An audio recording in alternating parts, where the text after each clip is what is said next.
And absolutely. You said tonight that you might be flying people in a year in this thing? In 2019, Elon Musk claimed that he thought that Starship would be sending people to orbit within a year. And I think we could be sending people to orbit before the end of next year.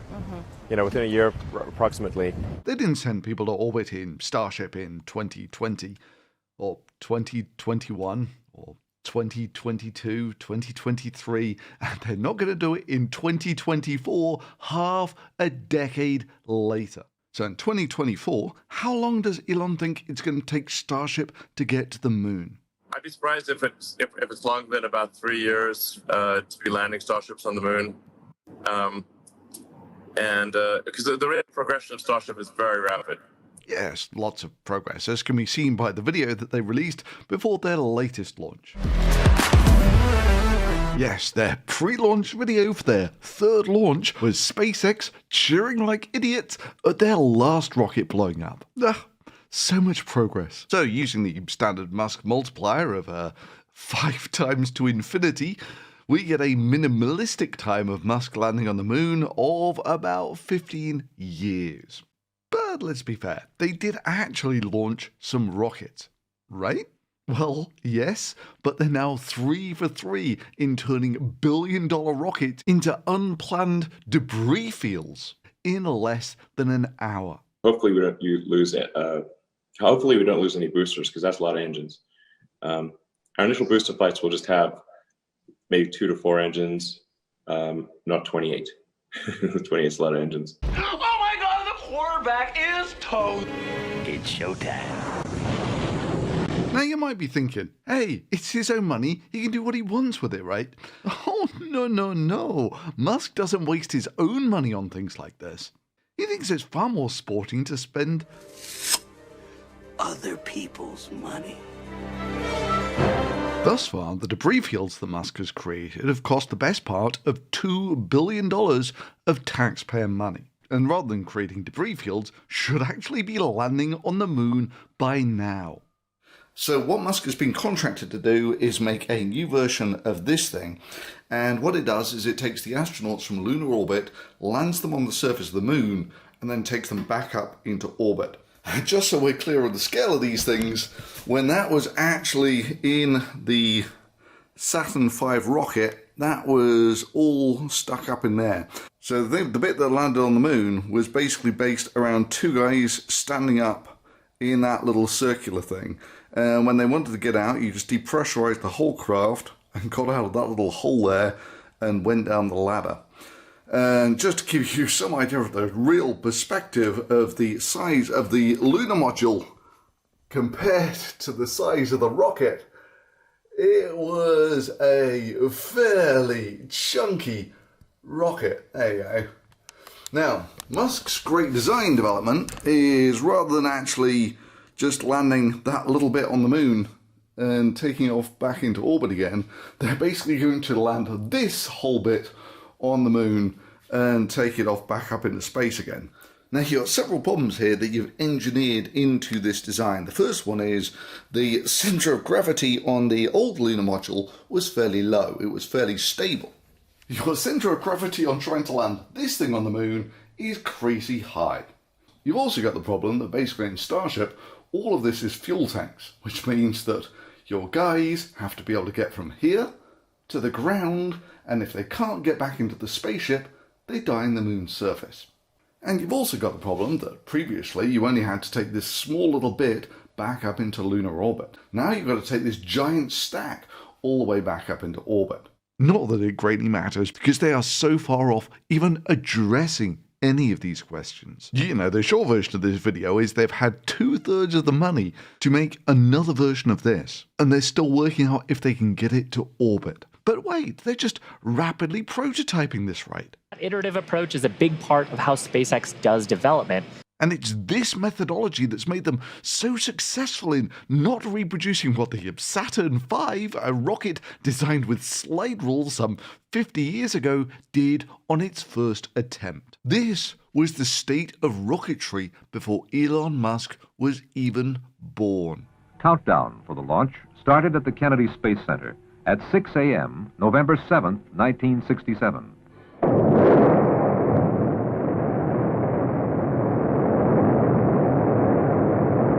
You know, actually get a payload to orbit. Meanwhile, 57 years later. Let's recap the achievements of our last integrated flight test. The primary goal for Flight 1 was to clear the pad, and we did that. Shown in animation, the second stage performed perfectly for more than 6 minutes. The primary goal of Flight 2 was to get all the way to stage separation, which we did, and even got a little extra. Like the first stage, the second stage cut off and separated almost exactly on schedule. That burn, it experienced a rapid unscheduled disassembly, or RUD. That's SpaceX speak for an exciting end to the booster's journey. The third stage ignited and inserted Apollo 4 into a circular orbit, where it would remain for some 3 hours.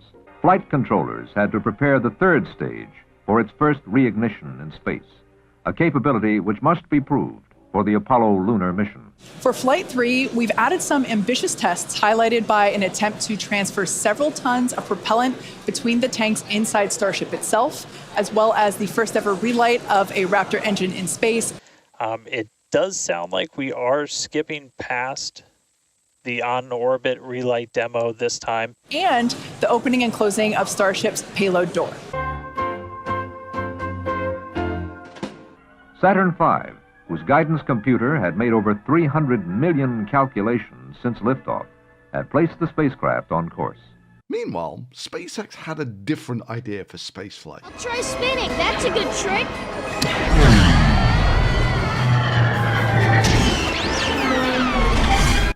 The third stage and a test model of the spacecraft lunar module fell away. The launch vehicle had done its job.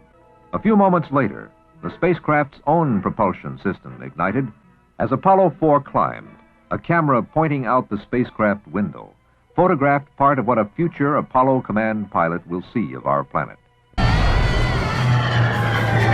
and began its descent to Earth. The spacecraft propulsion system again ignited. This burn accelerated the spacecraft toward a re-entry into the atmosphere at 25,000 miles per hour, the speed anticipated for the re-entry of the Apollo lunar mission. The command module, which would contain the flight crew in a manned mission, was separated, then oriented with its heat shield forward.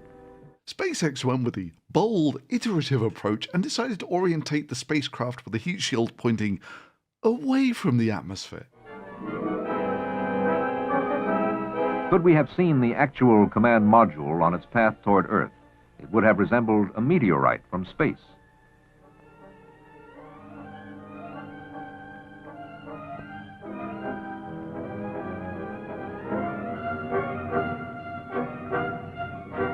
No, it's all about move fast and break things. While we are going to practice a landing, we aren't planning to recover any of the hardware from Super Heavy or the ship on this flight. Except, no.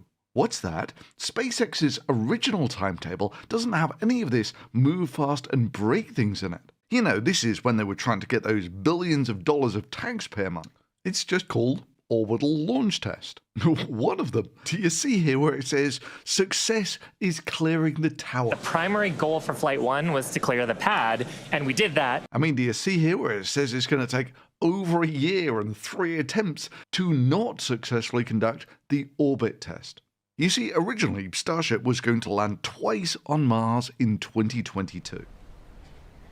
That's not a typo.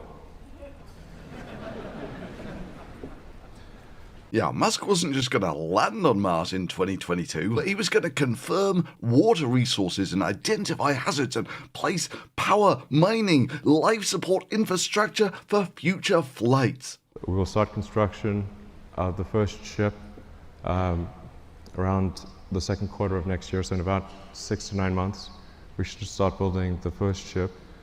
But that's our goal, is to try to make the 2022 Mars rendezvous. So then in 2024, we want to try to fly 4 ships, 2 of which would be crewed, and 2 of which two cargo and two crew. The goal of these initial missions is to find the best source of water. That's for the first mission, and then the second mission, the goal is to build the propellant plant. And of course he achieved all of these through rapidly prototyping things.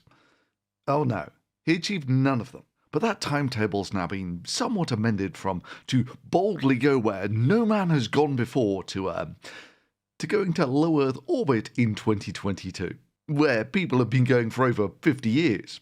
Except they're not going to be taking any people. They've scaled it back to could they get to orbit at all in 2022. And even that never happened. Their first attempt was in April 2023, and loads of engines failed. Separation failed. Getting to orbit failed. And the system designed to blow up the rocket if it failed.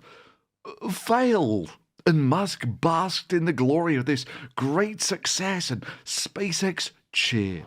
After all, it wasn't like it was their money that they were blowing up. So in summary, just a little bit short of getting to Mars. Then about 6 months later, they tried again. And they did much better. And they made the amazing progress that system that failed to blow up the failing rocket last time wasn't even needed to blow up the rocket this time.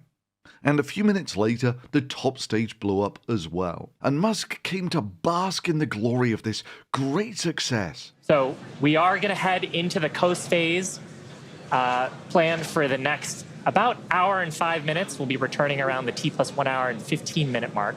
And that's while we're waiting for Starship to continue on to its next step for re-entry. Not realizing that the rocket that they were so proud of had blown up some 3 minutes ago. And SpaceX cheered. After all, it was only taxpayers' money. They say you have to throw money in a hole and set it on fire to make money. Okay, but the government pours gasoline into the money hole and lights it on fire to make sure all the money is destroyed. And by this time in the original plan, they should have launched at least 2 Starships and had them rendezvous in orbit and transfer propellant from one to the other, perform a long-duration flight test, and have done an uncrewed landing on the moon. And their achievements thus far are they've blown up 2 rockets, well, 3 now, and thus far they've succeeded only in turning 3 rockets into debris fields. Now you might be thinking, this is just thunderful. He irrationally hates Elon Musk and the brilliance of the man who invented the Hyperloop and a super heavy class of spaceports for the moon and hypersonic travel around the Earth, which he was building in 2020. Well, I regret to inform you that it's really not just me saying this. It's me and the US government.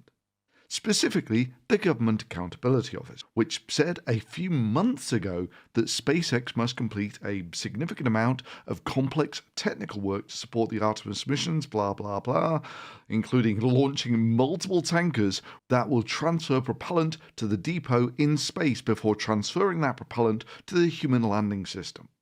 NASA documentation states that SpaceX has made limited progress maturing the technologies needed to support this aspect of its plan. They also go on to state that it's not clear that if their engine that they're using for this, the Raptor, is even fit for purpose, which basically goes down to, is it reliable enough and does it have the performance needed? Saying human landing system officials said that if the Raptor engine operates below performance levels, that is, they still don't know if it's got the right performance levels needed to meet the mission requirements, thereby delaying engine certification, then it's possible that the new main engine for the human landing system will not be ready to support the planned mission in 2025.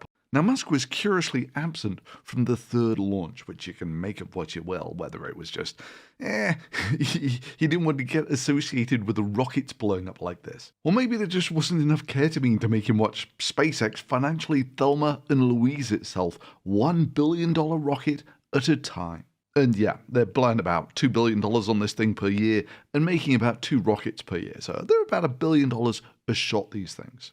But of course, the Musk fans think that this thing is going to launch for $2 million per launch, because they believe everything Musk tells them. So, SLS, $2 billion per launch, can fly once per year.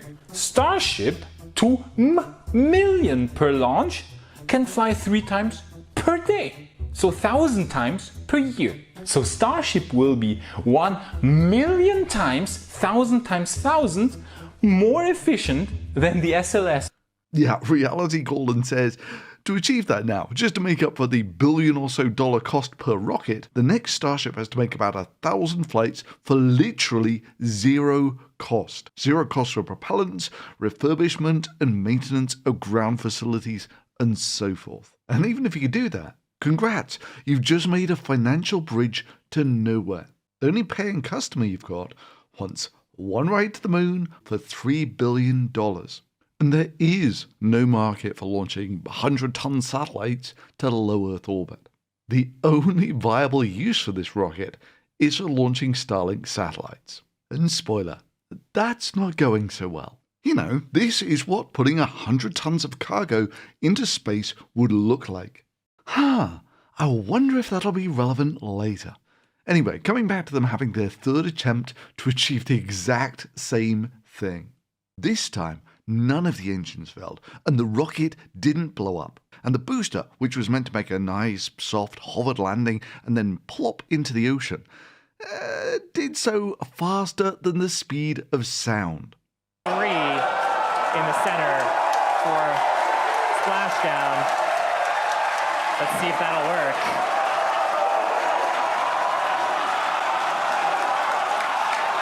We're getting a few engines. Their soft landing was faster than this. This was a test of a Phantom jet being accelerated up to about 500 miles per hour, which is significantly slower than the soft landing of the Starship booster. In fact, it turns out that the booster didn't actually land at all. It blew up before it landed. Specifically blowing up at about half a kilometer in the air while still traveling at about the speed of sound, having maybe lit up a couple out of the 13 or so engines that they were meant to light. And SpaceX cheered. After all, it wasn't like it was their money that they were burning. At which point I want to bring you back to the 100 or so tons of cargo that this thing is meant to be able to carry. I mean, Apollo 4 took all of the stages into space. What dummy cargo did the Starship take? Well, SpaceX were very generous in showing us the amazing ability of the Starship to take 0 tons of cargo to low Earth orbit. The rocket was entirely empty. But on the bright side, the 0-ton payload was accelerated to almost orbital speed by a launch vehicle that then tumbled helplessly through space. So here I've sped up the video and put a constant D spin on it, such that you can actually see the points where it's trying to regain control, but ultimately is just tumbling uncontrolled through space. Which it turns out is a bad way to fly, and an even worse way to re-enter the atmosphere. Now, even though I noticed immediately while watching this that the spaceship was spinning in an uncontrolled fashion, the expert commentary from SpaceX themselves somehow had it curiously slip past their expert space exploration skills to notice that the spacecraft was out of control. Awesome. It has been such a great day. It has been a phenomenal test day. Just to see booster lifting a Starship to ascent, ship completing its ascent. Just a wonderful day. You mentioned those flaps. That's one of the things that enables Starship to help control itself and survive the heat of reentry, which, like we said before, we're expecting that reentry to occur around T plus 49 minutes. Wow, those are some great and insightful comments from SpaceX there. Not quite seeming to grasp that whilst they're saying that, their heat shield is pointing away from the atmosphere. The complete lack of control that they have over this tumbling spacecraft can be best seen by keeping your eye on this little icon, where first of all you see the spacecraft rolls over onto its side, so it's only using half of its heat shield to point towards the atmosphere. It then progressively rolls over such that now it's the engines are melting rather than actually the heat shield absorbing the energy. Yeah, that's the engines melting there, and you'll notice that the spacecraft is now pointing backwards as it's re-entering the atmosphere, and it slowly rolls such that it's now pointing its engines up in the air and its nose down towards the Earth, which is why everything is black, because you're looking up at space, and that's pretty much the end of the feed, having lost virtually none of its re-entry speed. That is, at the beginning of re-entry, it was going 26.7 thousand kilometers per hour, and by the time it had burnt up and disintegrated, it was going 26.7 thousand kilometers per hour. It basically lost no speed before it melted and disintegrated. You mentioned those flaps. That's one of the things that enables Starship to help control itself and survive the heat of re-entry. Yeah. Right? You're meant to point the heat shield towards the Earth. This is the biggest flying object ever in space. Absolutely, Kate. And 18,000 of these tiles around, and they're doing the work to make sure that the structure of the vehicle doesn't carry all that thermal load. And it's important to note that's the engines. That's the engines burning up. So we can recover the vehicles eventually and get to rapid reuse on them. This is Starship re-entry. Now, this is typically a portion of flight where we don't have communications with spacecraft. Oh, yeah, of course. Apart from all the shuttle flights since about the late 1980s had communications through re-entry. You know, because they put some communication satellites up that allowed them to do it. To you. Starlink may be able to bring us additional communication paths today that will allow us to talk to Starship through re-entry with no communications blackout period. It's a possibility. Look, claiming you're going to lower the dollars per kilo to orbit is basically a fool's errand. I mean, let me explain. Even if you believe the numbers, Falcon Heavy was supposedly much cheaper in terms of dollars per kilo to orbit than Falcon 9. But oddly, almost no one uses Falcon Heavy, with Falcon 9 being the far more useful launch vehicle. I mean, they don't even use Falcon Heavy to launch their own Starlink satellites. Ballpark figures there are about 5 Falcon Heavy launches in 2023. So how many of the more expensive to low Earth orbit Falcon 9 launches were there? Well, there were about 100, with some 2/3 of those being SpaceX launching its own Starlink satellites. Even if you believe they've dramatically reduced the launch costs, they've not really dramatically increased the launch market outside of their own satellites.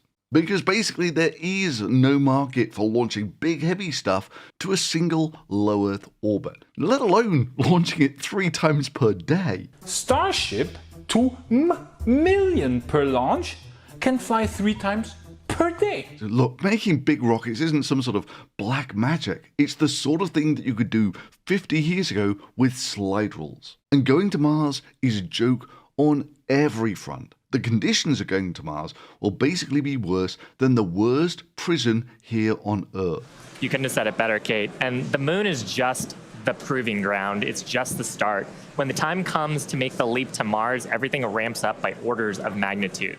The amount of cult-like delusion on display here is incredible. I mean, Musk was saying that the Starship was designed to carry 100 people to Mars. That's 100 people in this thing. After you've taken away the space for life support and food and water and shielding, spacesuits and launch chairs, airlocks and elevators to get to the surface, somewhere to manage the spacecraft's power and flight from, exercise facilities.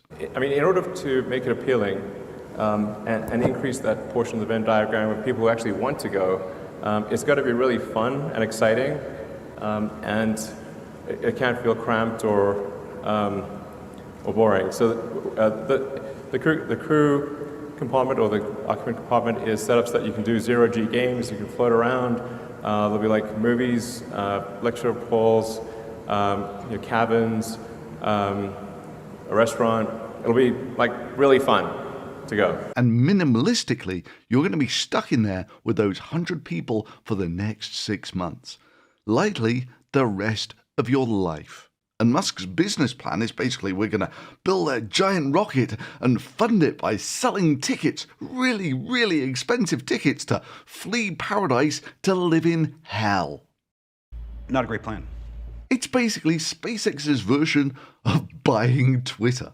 I mean, further, if you can't build a self-sustaining city here on Earth, you have 0 chances of doing it on Mars. And that matters because the amount of mass we're able to launch per rocket is critical to creating a self-sustaining city on Mars.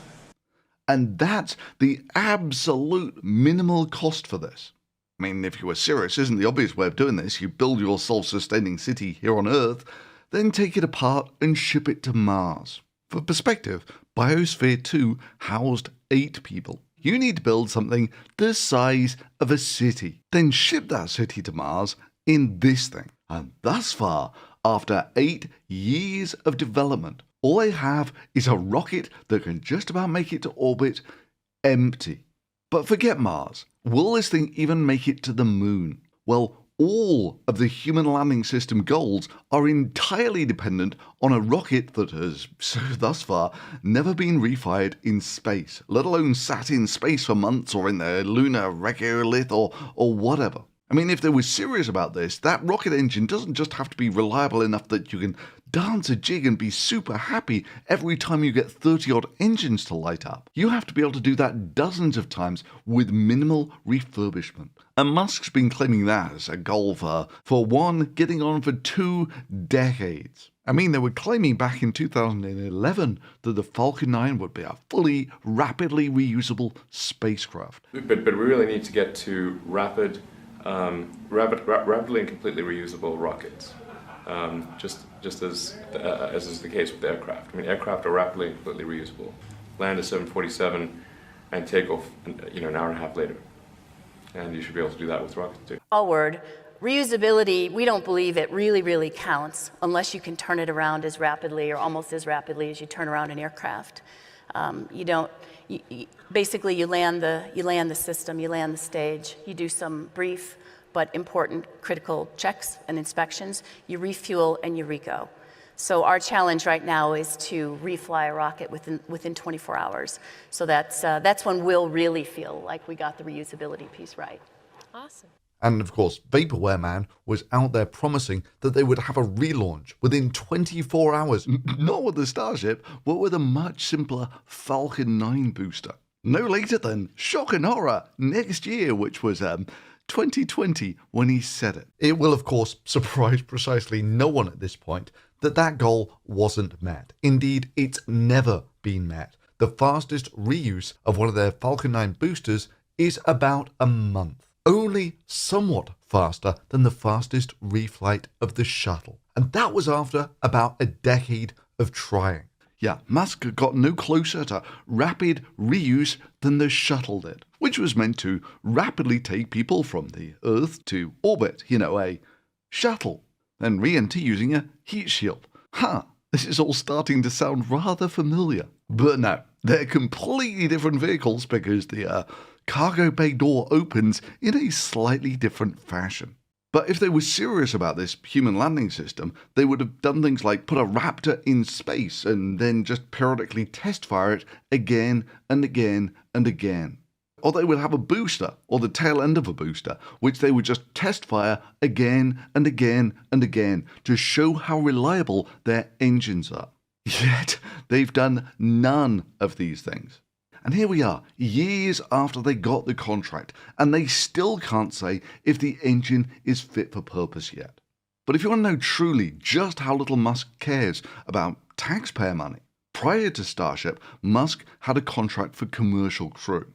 The idea is that this would take people to the International Space Station after the shuttle retired. Now, in the interim, NASA astronauts would fly to the International Space Station on Soyuz, which was a Soviet-era, designed-by-slide-rule, non-reusable rocket, which cost the US government about $75 million per seat. Now, the end of this is Musk has used reusable technology to increase that contract price per seat to about $90 million.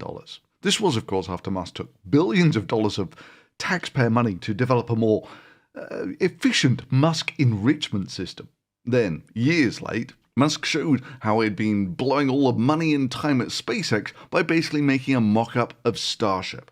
That was the one at the beginning of this video where he claimed Starship was going to fly people to orbit by 2020. And the head of NASA at the time said, yeah, that's very nice, but we contracted you to build commercial crew, and it's running years late, and it's cost us billions of dollars because all of the people we wanted to send to the International Space Station on commercial crew, we had to buy tickets on Soyuz, and that's cost us over $1 billion already. He also said, quote, commercial crew is years behind schedule and it's time to deliver.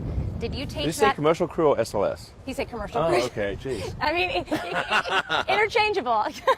And Musk's response to of causing $1 billion of unnecessary bills to be sent to the US taxpayer was basically to laugh about it. I mean, interchangeable.